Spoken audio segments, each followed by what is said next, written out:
Hola, soy Santos Tours. Hoy iniciamos con el tema de animales y aprenderemos el nombre de alguno de ellos. ¡Vamos a aprender maya!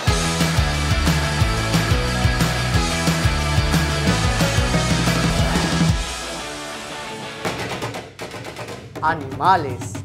Iniciamos con 3 animales que seguramente tú conoces. El primero es jaguar y se dice balam, balam, balam.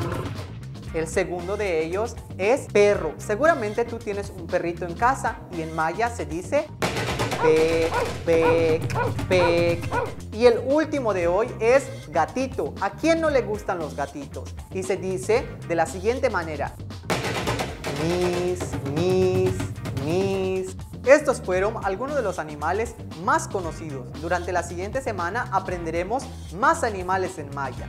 Koshkanik Maya. Bueno, cuídense.